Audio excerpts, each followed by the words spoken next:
एक छोटे से कस्बे में मोहन नाम का एक लड़का रहता था। मोहन का परिवार साधारण था। उसके पिता दर्जी थे और माँ घर संभालती थीं। घर में पैसों की तंगी हमेशा रहती, लेकिन संस्कार इतने गहरे थे कि मोहन बचपन से ही एक बात दिल पर बैठा चुका था। पैसा चाहे जितना भी हो, ईमानदारी से कमाना और ईमानदारी से जीना ही सही है। गांव के लड़के अक्सर मजाक उड़ाते। वे कहते, अरे मोहन, आजकल ईमानदारी से कोई बड़ा आदमी नहीं बनता, चालाकी करो तभी दुनिया मानती है। मोहन बस मुस्कुरा देता और कहता, तुम देखना, ईमानदारी का फल हमेशा मीठा होता है। एक दिन कस्बे में बाहर से आए एक व्यापारी ने मिठाई की दुकान खोली। दुकान बड़ी थी और मिठाइयों की खुशबू से ही लोग खिंचे चले आते। व्यापारी ने घोषणा की, यहां से जो भी खरीदारी करेगा, अगर छुट्टे पैसे नहीं होंगे तो मैं खुद छुट्टा दूंगा। गांव वाले खुश हो गए, लेकिन असल में दुकानदार की नीयत खराब थी।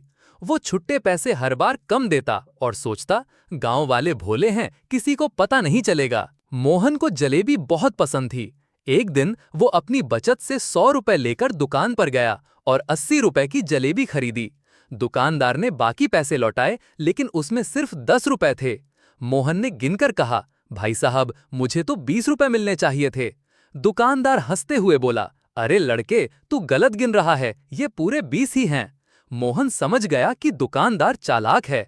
वो बिना झगड़े बोला, ठीक है, अभी तो रहने दीजिए, पर याद रखिए, ईमानदारी से कमाया ही असली सुख देता है।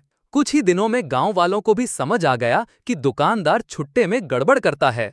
हर कोई शिकायत करता, लेकिन कोई सबूत नहीं मिलता। मोहन ने सोचा कि अगर दुकानदार की चालाकी पकड़नी है तो कुछ मजेदार करना होगा। उसने एक योजना बनाई। अगले दिन मोहन दुकान पर गया। उसने 50 रुपए के रसगुल्ले खरीदे और दुकानदार को 100 रुपए का नोट दिया। दुकानदार ने हमेशा की तरह कम पैसे लौटाए। मोहन ने तुरंत दुकानदार से कहा, भाई साहब, आपकी दुकान सच में अनोखी है। दुकानदार चौंका और बोला, वो कैसे? मोहन हंसकर बोला, यहाँ मिठाइयाँ तो पेट भरती हैं और छुट्टे पैसे भूख बढ़ाते हैं। आप तो हमें फिट रखने का इंतजाम कर रहे हैं। यह सुनकर आसपास खड़े लोग जोर जोर से हंसने लगे।